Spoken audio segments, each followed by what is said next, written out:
Voilà, et la maison donnera les nouvelles à la maison. Donc, bonjour, bienvenue. Bonjour, merci. Chez vous. Merci. Tout simplement. Alors, on parle de données aujourd'hui. C'est quoi les données? On pense à quoi lorsqu'on évoque les données? Lorsqu'on parle de données, Oui. on attend à cette approche systématique qui consiste à réunir des informations Oui.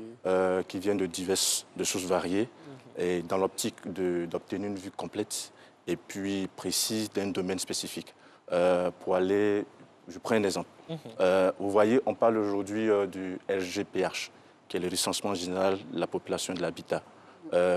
C'est une opération qui consiste à collecter les données sur la population à un moment donné de la vie, des informations liées à la démographie, liées à l'économie et aux aspects sociaux de la société.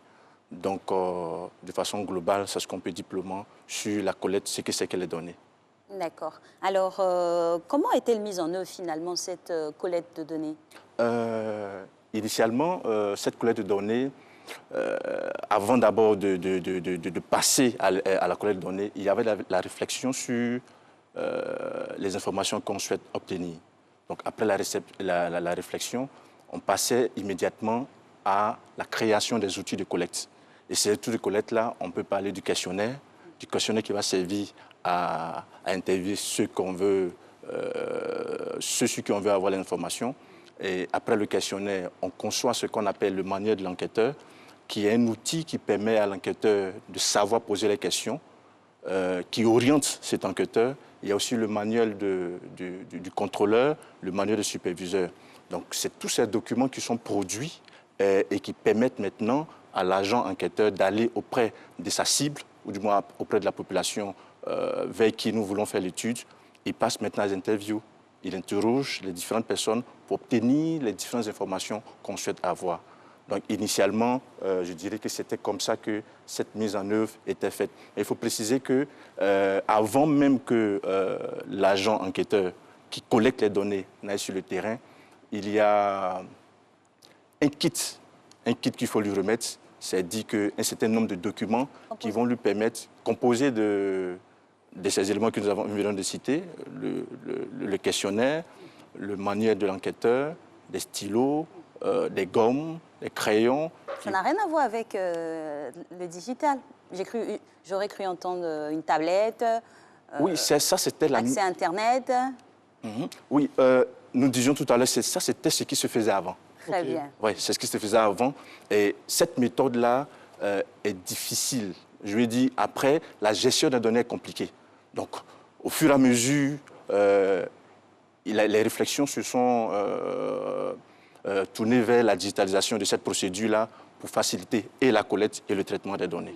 Donc aujourd'hui, on en vient à la digitalisation. L'intérêt pour tout un chacun, pour les entreprises, pour les structures, l'intérêt de cette digitalisation-là? Il y a beaucoup d'avantages. Il y a beaucoup d'avantages. La première chose, c'est les coûts. Les études ou les collectes de données coûtent très cher. Pourquoi? Parce que, comme nous venons de dire tout à l'heure, il fallait concevoir les outils, donc les manuels de l'enquêteur, les questionnaires, tout ça était sur du papier. Donc, il faut mobiliser une quantité de papier et puis multiplier ces différents éléments. Vous voyez, un questionnaire peut faire peut-être 8 pages, 10 pages. Et il faut multiplier ça par, on va dire, par des milliers. Je parlais tout à l'heure du recensement général de la population, oui. Où on doit enquêter, on doit interroger chaque personne, par exemple, qui vit sur un territoire. Et le questionnaire papier devait être multiplié par le nombre de personnes, et ça fait beaucoup de papier. Ce qui n'est même pas écologique. Voilà, ce qui n'est pas écologique. Donc, il faut mobiliser le papier, il faut mobiliser l'encre, il faut mobiliser les consommables, tout ça. Et c'était quand même coûteux. Et comme vous le dites, ce n'est pas écologique. Parce que pour 100 kilos de papier, il faut abattre 2,5 arbres d'au moins 2 mètres. Donc imaginez les tonnes de papier que nous devons mobiliser pour la collecte de données. Franchement, ce n'est pas écologique. On a fait des dégâts à l'époque. Beaucoup de dégâts. Ouais. Heureusement qu'est intervenu le digital, Oui. les nouvelles technologies. Et aujourd'hui, quels sont les outils principaux pour le processus de collecte de données? D'abord, on peut utiliser le téléphone, les smartphones pour collecter les données. Oui. Donc, le questionnaire, au lieu de le faire sur papier, cette fois-ci, on le conçoit directement sur les smartphones, à travers certains logiciels. On va dire ODK Collect. Ce qu'on faisait sur le papier, on le fait maintenant sur une application. On le met sur le smartphone et directement sur le smartphone pour aller collecter l'information. Donc, on n'a plus besoin de toute cette paperasse et tous ces éléments qui ralentissent le processus. Donc, on utilise ce qu'on appelle le PDA, qui est aussi un outil qui est comme un téléphone, comme un smartphone, mais ce n'est pas un téléphone qu'on peut utiliser pour appeler ou à usage commun. Voilà, c'est ça. Oui. Donc, voici ces éléments qu'on utilise pour pouvoir collecter l'information aujourd'hui. Et la gestion après de cette information, elle est facile. Parce que, imaginez, on part dans une localité pour collecter l'information. On finit de collecter ces informations-là, et puis en route, une pluie ou bien quelque chose se passe, toutes les données disparaissent. Il faut recommencer encore cette procédure-là. Et là, c'est très compliqué. Donc, avec la digitalisation, les données sont sur, on va dire, les smartphones. Déjà, depuis la zone, on va dire, de démembrement, qui est le lieu où la personne fait sa collecte de données, elle envoie les données à la base, c'est-à-dire aux personnes qui sont derrière pour analyser les données, et puis en temps réel, les données sont analysées. De sorte que si une étude doit prendre 5 jours ou peut-être une semaine, à la fin des 5 jours, bien à la fin des 7 semaines, des 7 jours, on peut rapidement donner les tendances sur les éléments collectés. On gagne en heure, en temps et en efficacité. Exactement. Alors, pour une entreprise, c'est vrai que vous avez donné un exemple qui est au niveau de l'État de Côte d'Ivoire, lorsqu'on parle du recensement de la population. Pour une entreprise quelconque, voilà, qui se retrouverait dans l'un de nos quartiers, comment mettre en place ce projet de digitalisation, ou bien c'est le même procédé à travers ces outils que vous avez évoqués? Oui, c'est le même procédé.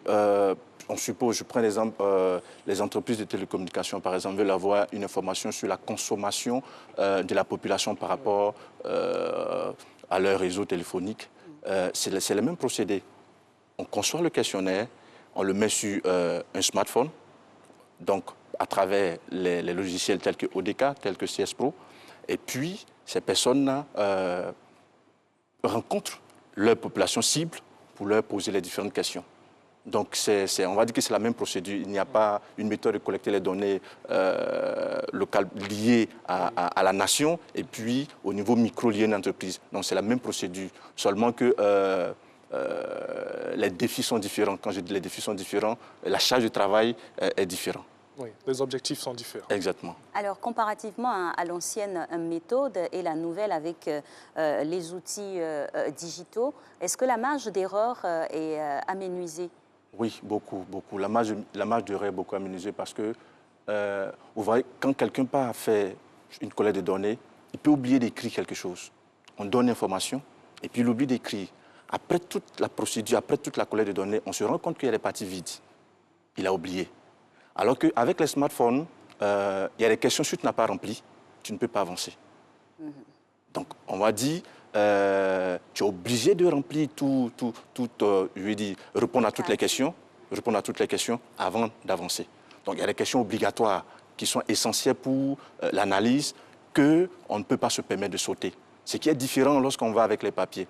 Parce qu'initialement, avec les papiers, après avoir fini toute la collecte sur papier, il faut maintenant revenir, on va dire, au bureau. Il faut faire la saisie sur ordinateur. Après la saisie, maintenant, il faut traiter ces données-là. C'était trop compliqué et il y avait des données qu'on perdait avec tout ce processus-là. Mais avec la digitalisation de ce processus, il est plus aisé et puis la sécurisation des données est de mise et on perd rarement les données. Bien sûr. Alors, c'est vrai que tout ce que vous avez cité, c'est bien beau, mais il faut dans nos entreprises, dans nos structures, un renforcement de capacité. Oui. Il faut un renforcement des capacités. Il faut une formation. Une formation, exactement, oui. Une formation. Mais je pense que c'est aujourd'hui, beaucoup de personnes utilisent les smartphones. Oui. Donc, il suffit de savoir maîtriser un smartphone, une petite formation sur la gestion des logiciels tels que ODK, Collect, et CS Pro et autres, et puis c'est fait. Oui. Donc, on n'a pas besoin d'une formation à grande échelle. À grande échelle. D'abord, même avant la collecte de données, chaque fois, il y a une formation, une petite formation sur la compréhension du questionnaire, sur la gestion des outils de collecte pour permettre aux agents de pouvoir réussir la collecte de données. Donc, lorsqu'on décide de faire une collecte de données, on peut faire une formation sur place et puis envoyer les agents sur le terrain. En tout cas, merci beaucoup, Monsieur Kwame Wilfried Stanislas, pour toutes ces informations sur le processus même de digitalisation des collectes de données qui apporte une valeur ajoutée aux services que l'on propose aux différents usagers des secteurs. Merci infiniment d'être passé sur Merci à vous. Merci à vous.